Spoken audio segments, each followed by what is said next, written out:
નમસ્તે વિદ્યાર્થી મિત્રો, જ્ઞાન મંજરી મોડર્ન સ્કૂલ શિહોરની ઈ લર્નિંગ યુટ્યુબ ચેનલમાં ફરી એકવાર આજે આપણે મળ્યા છીએ.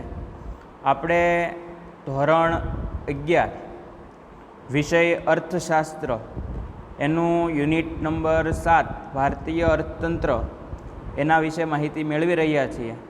અગાઉના વિડીયો લેક્ચરમાં આપણે સ્વતંત્રતા પહેલાં ભારતની સ્થિતિ કેવી હતી, સ્વતંત્રતા પહેલાં ભારત જ્યારે ગુલામ હતું ત્યારે બ્રિટિશરોના કાયદા કેવા હતા, કેવી રીતના કારીગરોનું શોષણ કરવામાં આવતું, આના વિશે આપણે માહિતી મેળવી. હવે પછી આપણે ભારત આઝાદ થયું, આપણે છેલ્લે જોયું કે 15મી ઓગસ્ટ 1947ના રોજ ભારતને આઝાદ કરી દેવામાં આવ્યું અને ભારત આઝાદ થયું ત્યારબાદ સ્વતંત્રતા પછીનું ભારત કેવું હતું તો એના વિશે માહિતી મેળવીએ. સ્વતંત્રતા પછી ભારત કેવું હતું? ભારત 15મી ઓગસ્ટ 1947ના રોજ આઝાદ થયું. હવે ભારતને આઝાદ થયું એ સમય એમ કહેવાય કે સાવ કંગાળ કરી દેવામાં આવ્યું હતું. પહેલાંના સમયમાં જ્યારે ભારત છે એ આઝાદ હતું ત્યારે ભારત છે એ સોને કી ચીડિયા તરીકે ઓળખાતું.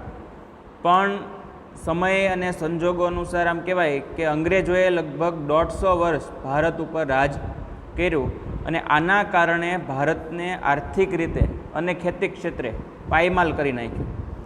તો સ્વતંત્ર થયા પછી ભારતીય અર્થતંત્ર કેવું હતું, ઇન્ડિયન ઇકોનોમી આફ્ટર ઇન્ડિપેન્ડન્સ, એ જોવાનો આપણે પ્રયત્ન કરીએ. તો કે આઝાદી પછી ભારતનું સ્વતંત્ર વિકાસના પંથે રહ્યું છે. જે બાબતો નીચેના લક્ષણો દ્વારા સ્પષ્ટ કરી શકાય. પહેલું છે માથાદીઠ આવક.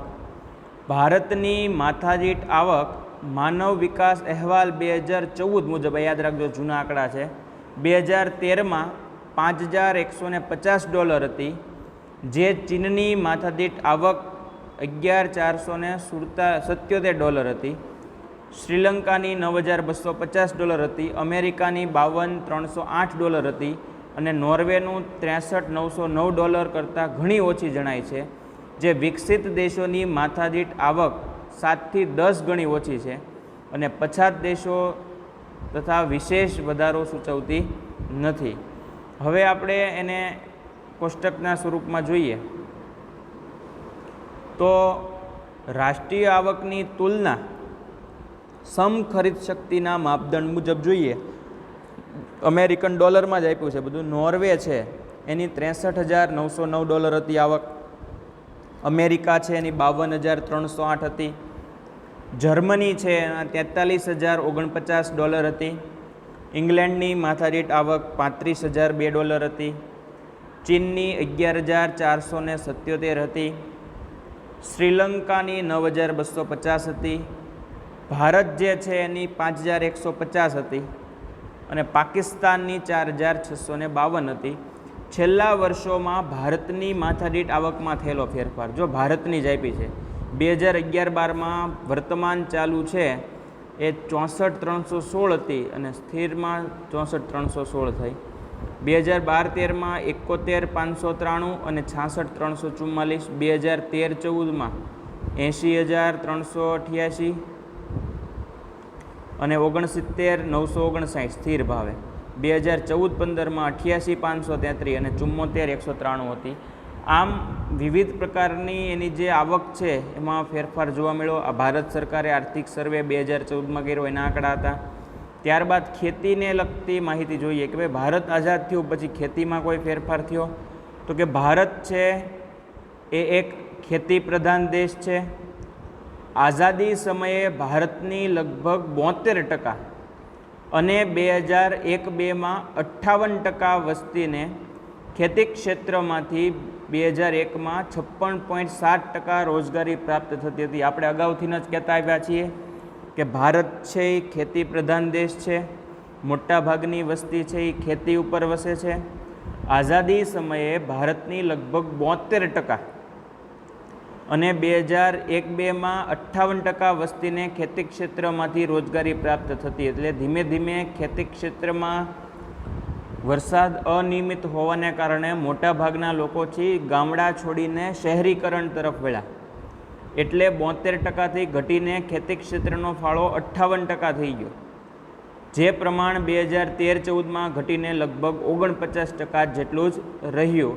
આમ ઉત્તરોત્તર ગુજરાતમાં ખેતી ક્ષેત્રનું મહત્ત્વ ઘટતું ગયું. ભારતમાં 1950-51માં ખેતી ક્ષેત્રનો રાષ્ટ્રીય આવકમાં ફાળો 55% હતો, જે 2013-14માં ઘટીને ખાલી 14%. તમે વિચાર કરો, 40% જેટલો 38% જેટલો ઘટાડો થતો જોવા મળ્યો એમ કહી શકાય.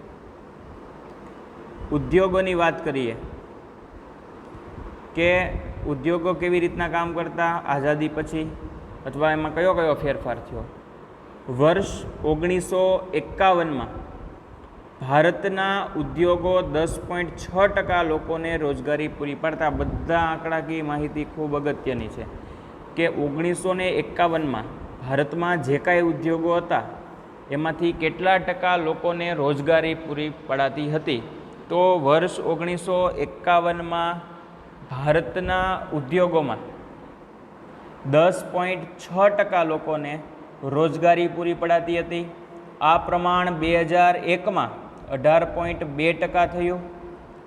આ પ્રમાણમાં વધારો થઈ 2011-12માં ઉદ્યોગ ક્ષેત્રે રોજગારીનું પ્રમાણ તમે જુઓ વધીને 24.3% થઈ ગયું.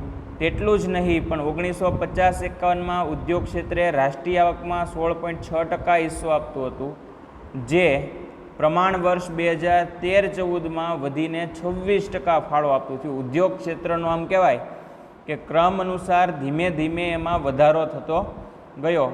આ ઉપરાંત ઉદ્યોગ ક્ષેત્ર વર્તમાન સમયમાં 2/3 ભાગની નિકાસ કમાણી મેળવે છે. આમ ઉદ્યોગ ક્ષેત્રે ભારતનો ઝોક વધ્યો, પરંતુ વાસ્તવમાં ભારત ઔદ્યોગિક દેશ બની શક્યો નથી. જ્યારે રાષ્ટ્રીય આવકનો 1950-51માં 15%, 1980-81માં 24%, 2001માં 27.3%, 2013-14માં 26.2% હિસ્સો હતો. બરાબર. એ પણ આરબીઆઈ અને આર્થિક સર્વે મુજબ નક્કી કરવામાં આવ્યું એના સર્વે પ્રમાણે. ત્યારબાદ જો સેવા ક્ષેત્રને જોવા જઈએ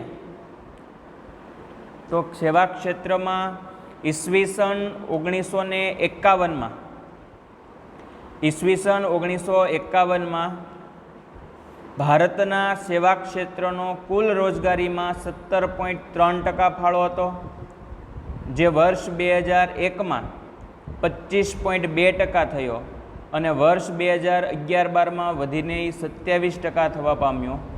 વર્ષ 1950-51માં ભારતનું સેવા ક્ષેત્ર રાષ્ટ્રીય આવકના જીડીપીના 30.3% હિસ્સો આપતું હતું. આમ 1980-81માં 38% થયું, 2001માં 50.4% થયું, જે પ્રમાણમાં વર્ષ 2014-15માં વધીને 52.7% થયું. આમ ભારતમાં સેવા ક્ષેત્રે અભૂતપૂર્વ વિકાસ કર્યો અને રાષ્ટ્રીય આવકમાં તેનો સિંહ ફાળો છે. તમે જુઓ કે આઝાદી પછી ભારત સ્વતંત્ર થયું ત્યારબાદ ઉદ્યોગ ક્ષેત્રએ તો પોતાની કામગીરીમાં રાષ્ટ્રીય આવકમાં ઉત્તમ ફાળો આપ્યો, પણ સૌથી વધુ ફાળો જો આપ્યો હોય તો એ સેવા ક્ષેત્રનો છે. આપણને ખબર કે સેવા ક્ષેત્રમાં કોનો સમાવેશ થાય? વીમા, બેન્કિંગ, વાહન વ્યવહાર, સંદેશા વ્યવહાર, આ તમામ પ્રકારની જે વિગતો છે એનો સમાવેશ છે એ સેવા ક્ષેત્રમાં કરવામાં આવે. આમ સેવા ક્ષેત્ર છે 1951થી લઈને 2014-15 સુધીના આ વર્ષોમાં અભૂતપૂર્વ અને સિંહ ફાળો આપ્યો છે એમ કહી શકાય. ત્યારબાદ જોઈએ તો વસ્તી.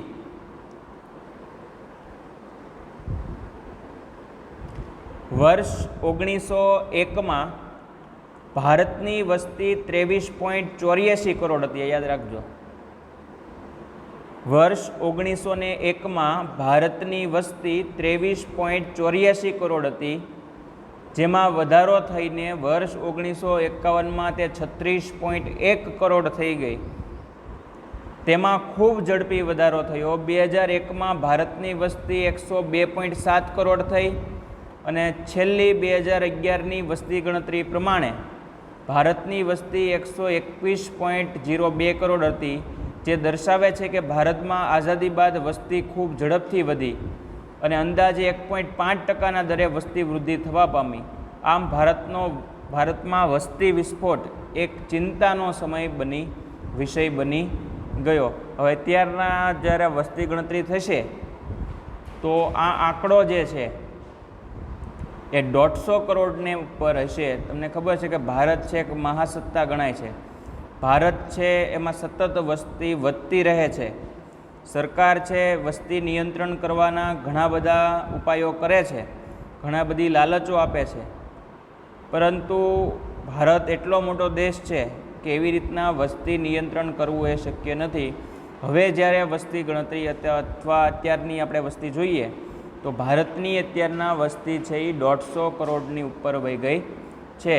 ત્યારબાદ જોઈએ કે ભાઈ ભારત આઝાદ થયું ત્યારબાદ ગરીબીમાં કોઈ ફેરફાર થયો કે કેમ એ જોવાનો પ્રયત્ન કરીએ તો ભારત છે એ નિરપેક્ષ ગરીબીની સમસ્યા ધરાવતો દેશ છે. જો આ અગત્યનું છે, પરીક્ષામાં પણ ઘણીવાર પૂછાય છે કે ભારતમાં કેવા પ્રકારની ગરીબી જોવા મળે. આ ખાસ યાદ રાખજો, ભારતમાં કેવા પ્રકારની ગરીબી જોવા મળે છે. તો ભારતમાં નિરપેક્ષ ગરીબી જે છે, ભારત છે એ નિરપેક્ષ ગરીબી ધરાવતો દેશ છે. ભારત દેશમાં 1973-74માં 54.9% લોકો એ ગરીબ હતા. જો યાદ રાખજો, આવા આંકડાકીય માહિતી ઘણીવાર અટપટી હોય પણ વારંવાર અલગ નોંધીને રોજ અભ્યાસ કરવામાં આવે તો કામ આવી શકે. ઘણીવાર આવા આંકડાકીય માહિતી છે એમાંથી પ્રશ્ન પૂછાતા હોય છે. ભારત દેશમાં વર્ષ 1973-74માં 54.9% લોકો ગરીબ હતા. આ પ્રમાણ વર્ષ 1993-94માં ઘટીને 45.3% થયું. તેમાં ઘટાડો પામીને વર્ષ 2004-05માં 37.2% રહ્યું અને વર્ષ 2011-12માં આંક ઘટીને 21.9% વસ્તી ગરીબ હતી. આમ વાસ્તવમાં ગરીબીનું પ્રમાણ છે એ ભારત આઝાદ થયું પછી ઘટતું ગયું છે એમ કહેવાય, વધ્યું નથી. ગરીબી છે એમાં મોટા પ્રમાણમાં ઘટાડો થયેલો જોવા મળ્યો એમ કહી શકાય. ત્યારબાદ જોઈએ તો લક્ષણો કેવા છે. ભારત માળખાગત બેકારી ધરાવતો દેશ છે. હવે આપણને ખ્યાલ છે કે અત્યારના શિક્ષણનું પ્રમાણ એટલું બધું ઊંચું વયું છે કે ઉચ્ચ અભ્યાસની ડિગ્રી મેળવ્યા છતાં નોકરી એટલે કે રોજગારી મેળવવી ખૂબ જ અઘરી છે. સરકારી નોકરીઓ મેળવવી તો અઘરી જ છે, પણ સાથે સાથે બીજી આવડત ધરાવતી, કૌશલ્ય ધરાવતી પ્રાઇવેટ નોકરીઓ મેળવવી પણ અત્યારના ખૂબ જ અઘરી બની ગઈ છે. ખૂબ જ પરીક્ષાઓ દેવી પડે અને વૈજ્ઞાનિક ભરતીઓના કારણે જે કુશળ કર્મચારી નથી એવા કેન્ડિડેટની પસંદગી થતી નથી. તો ભારતમાં છે એ વિવિધ પ્રકારની બેકારીઓ જોવા મળે છે. ભારતમાં ભારત છે એ માળખાગત બેકારી ધરાવતો દેશ છે.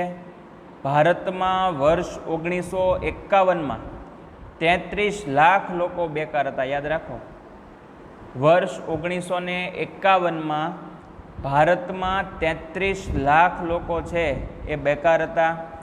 નેશનલ સેમ્પલ સર્વેના અંદાજ મુજબ 1999-2000માં ભારતના 7.31% લોકો બેકાર હતા, જે પ્રમાણ વર્ષ 2004-05માં વધીને 8.2% થયું. બેકારીના પ્રમાણમાં વર્ષ 2009-10માં ઘટાડો થઈ 6.6% થયું અને તે પ્રમાણ 2011-12માં ફરી ઘટીને 5.6% સુધી નીચું આવ્યું. પરંતુ ભારતની ગ્રામીણ બેકારીમાં પ્રચ્છન્ન બેકારીનું પ્રમાણ વિશે, પ્રચ્છન્નનો અર્થ થાય છુપી, પ્રચ્છન્નનો અર્થ થાય છુપી બેકારીનું પ્રમાણ વિશેષ છે. આ બેકારી છુપી બેકારી હોવાથી માપી શકાતી નથી. આમ ભારત બેકારીનું ઊંચું પ્રમાણ ધરાવતો દેશ છે એમ આપણે એને કહી શકીએ.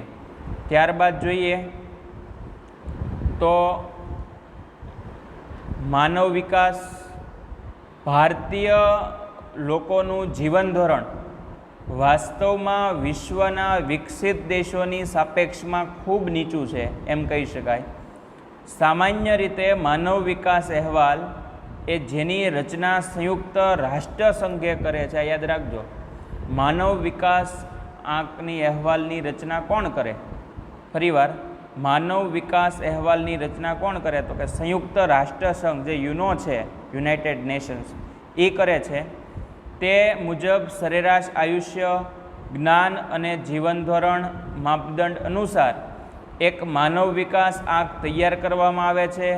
આ માનવ વિકાસ આંક રજૂ કરતા અહેવાલને માનવ વિકાસ અહેવાલ તરીકે ઓળખવામાં આવે. બીજો પ્રશ્ન એવો પૂછાય, માનવ વિકાસ અહેવાલ એટલે શું? માનવ વિકાસ આંક રજૂ કરતા અહેવાલને માનવ વિકાસ અહેવાલ તરીકે ઓળખવામાં આવે છે. વર્ષ 2002ના માનવ વિકાસ અહેવાલ મુજબ ભારતનો માનવ વિકાસ આંક 0.463 હતો, જે સુધરી 2010માં 0.547, 2012માં 0.554 અને 2013માં 0.586 હતો. ભારતે વિશ્વના 187 દેશોમાંથી 136મો ક્રમ પ્રાપ્ત કર્યો હતો. યાદ રાખજો, માનવ વિકાસ આંકમાં 187 દેશોમાંથી ભારતનો ક્રમ 136મો હતો. આ યાદ રાખજો.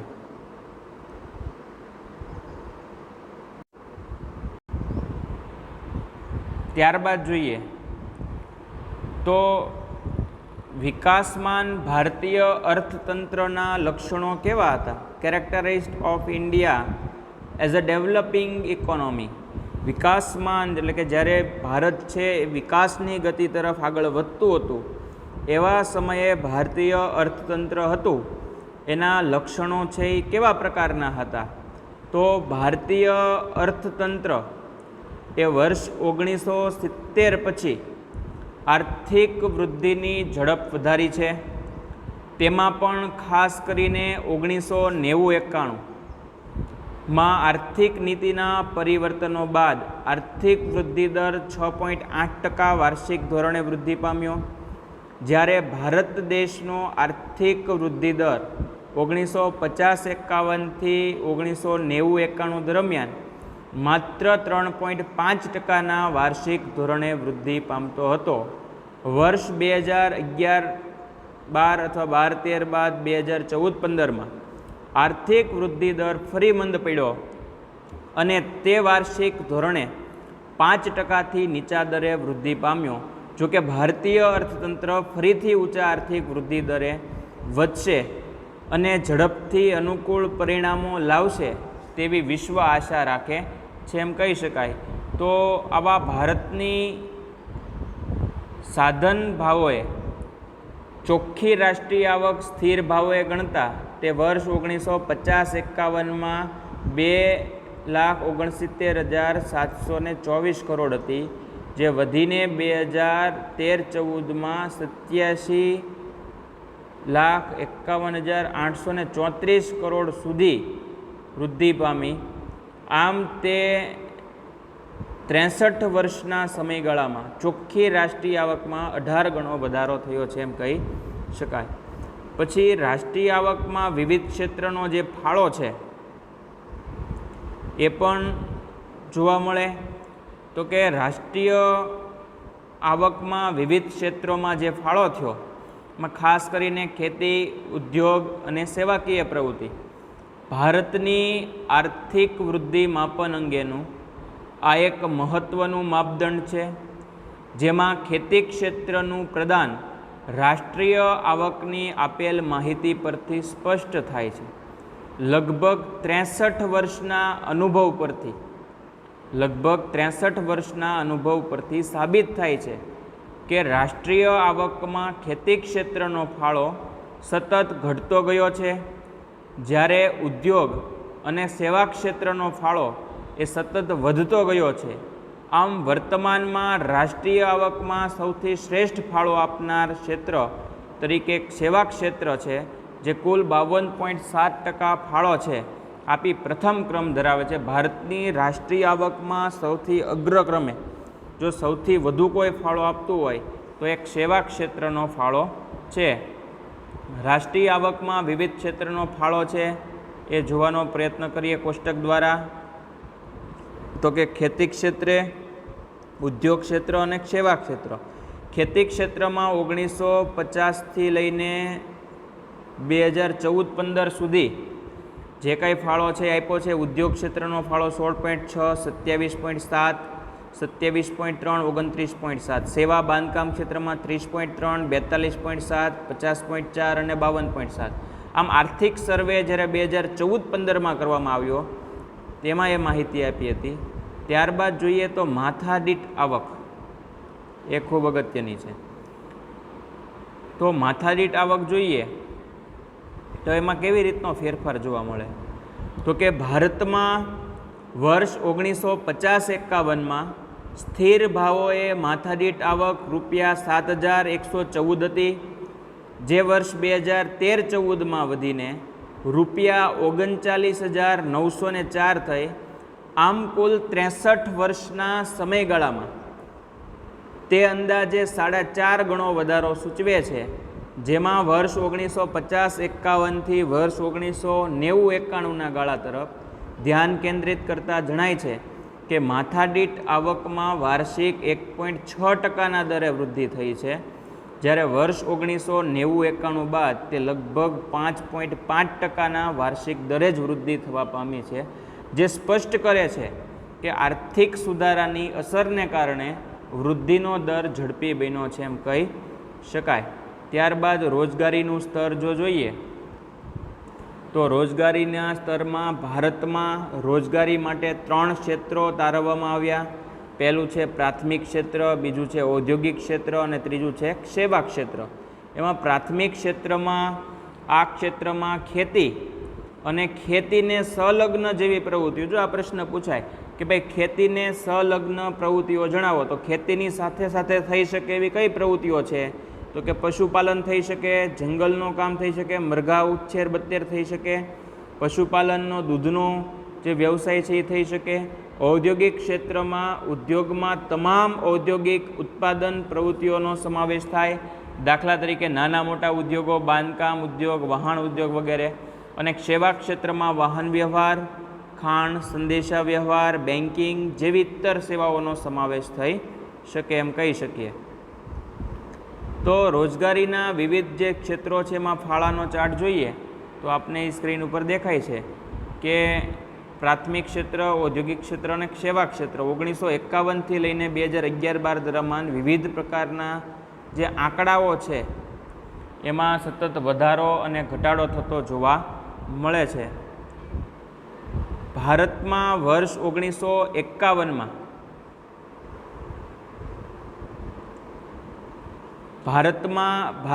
વર્ષ 1951માં પ્રાથમિક ક્ષેત્રે 72.1%, ઔદ્યોગિક ક્ષેત્રે 10.6% અને સેવા ક્ષેત્રે 17.3% રોજગારીની તકો સર્જતા હતા.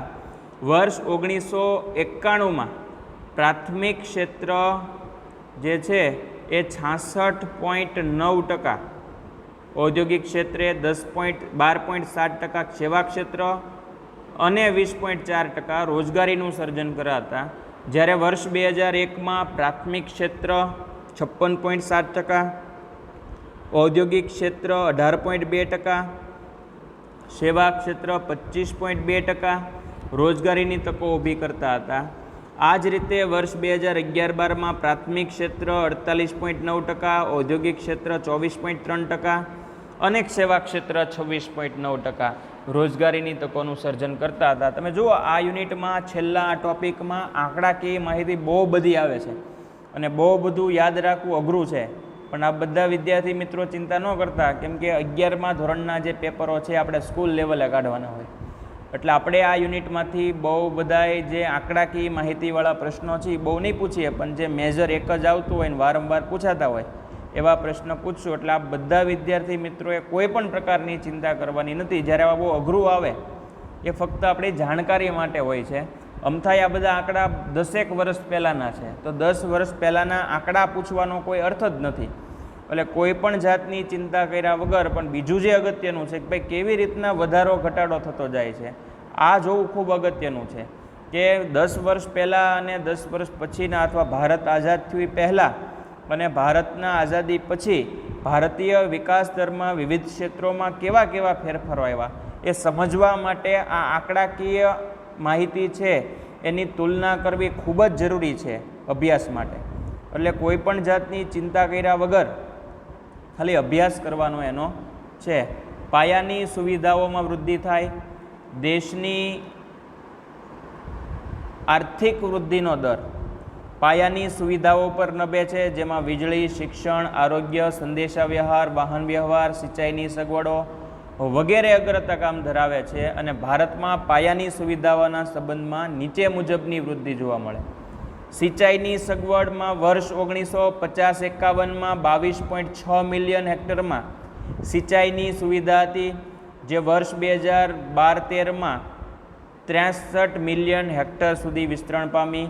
આમ કુલ 45% વાવેતરનો વિસ્તારમાં સિંચાઈની સુવિધા હેઠળ આવરી લેવામાં આવી. શિક્ષણ સુવિધા જોઈએ તો ભારતમાં આઝાદી સમયે 20 યુનિવર્સિટીઓ, 500 કોલેજો હતી, જે આજે વૃદ્ધિ પામી 35,000 કોલેજો અને 719 યુનિવર્સિટીઓમાં પરિવર્તન પામી છે. ભારતનો સાક્ષરતાનો દર જે 1951માં 18.33% હતો, તે અત્યારના 2011માં 73% સુધી પહોંચી ગયો છે. 2013-14નો જે આર્થિક સર્વે થયો એમાં એની માહિતી મળી છે. વીજળીની સુવિધાઓ જોઈએ તો વીજળીની સુવિધામાં ભારતમાં વીજળી ઉત્પાદનમાં પણ સિદ્ધિ હાંસલ કરવામાં આવેલ છે, જે વર્ષ 1950-51માં 2300 મેગાવોટ વીજ ઉત્પાદન પરથી વર્ષ 2011-12માં 2,43,000 મેગાવોટ સુધીનો વધારો થયો. રોડ રસ્તાઓની સુવિધા જોઈએ તો ભારત વિશ્વના સૌથી મોટા રોડ નેટવર્ક ધરાવતા દેશો પૈકીનો દેશ છે, જે અંદાજે 48.6 લાખ કિલોમીટર લાંબો રોડ પર સાબિત થાય છે. રેલવેની સુવિધા, ભારતીય રેલવે વિશ્વમાં 4થા નંબરનું સૌથી મોટું રેલવે નેટવર્ક છે, જે અંદાજે 65,000 કિલોમીટર લાંબો રેલવે માર્ગ ધરાવે છે. આમ આજે ભારત વિશ્વ બેંકના જાહેર થયેલા એપ્રિલ 2014ના અહેવાલ મુજબ સમખરીદ શક્તિના આધાર પર વિશ્વની સૌથી મોટી અર્થવ્યવસ્થાઓમાં 3જો ક્રમ ધરાવે છે. જો ભારત વિશ્વની મોટી સમખરીદ શક્તિમાં 3જો નંબર ધરાવે છે, જે વિશ્વ બેંકના આંતરરાષ્ટ્રીય સરખામણી કાર્યક્રમ ઇન્ટરનેશનલ કોન્સેપ્ટ પ્રોગ્રામમાં 2011માં રાઉન્ડમાં અમેરિકા અને ચીન બાદ ભારત સ્થાન પ્રાપ્ત કર્યું છે. આમ ભારતની અર્થવ્યવસ્થા જાપાનની અર્થવ્યવસ્થાથી આગળ વધી ચૂકી છે. જાપાનનો ક્રમ 4થો છે, જે અગાઉ 3જો હતો, જ્યારે ભારતીય અર્થવ્યવસ્થા 2005ના સર્વેક્ષણમાં 10મા ક્રમે હતી. આમ ભારતે વિશ્વના દેશોની સરખામણીમાં અભૂતપૂર્વ વિકાસ થયો છે એમ કહેવાય છે. આમ આપણે આ યુનિટમાં ભારતીય અર્થતંત્રમાં ભારત સ્વતંત્રતા પહેલાંનું ભારત, સ્વતંત્રતા પછીનું ભારત કેવું હતું, રેલવેની શરૂઆત કેવી થઈ, ખેતીનો વિકાસ કેવો થયો, ઉદ્યોગ સેવા ક્ષેત્રનો કેવો કેવો ફાળો છે, આ બધું સમજવાનો પ્રયત્ન કર્યો. હવે પછીના આ બધા વિદ્યાર્થી મિત્રો છે એ પાકી બુકમાં આ અર્થશાસ્ત્રનું યુનિટ છે લખી નાખજો. ચિંતા કરવાની કોઈ પણ જરૂર નથી. બહુ અઘરું લાગે તેની ચિંતા કરવી નહીં, આપણે એ સોલ્વ કરશું. હવે જ્યારે નવા વિડીયો લેક્ચરમાં મળશું ત્યારે આપણે યુનિટ નંબર 8 આર્થિક સુધારાઓ એ સમજવાનો પ્રયત્ન કરશું. આભાર.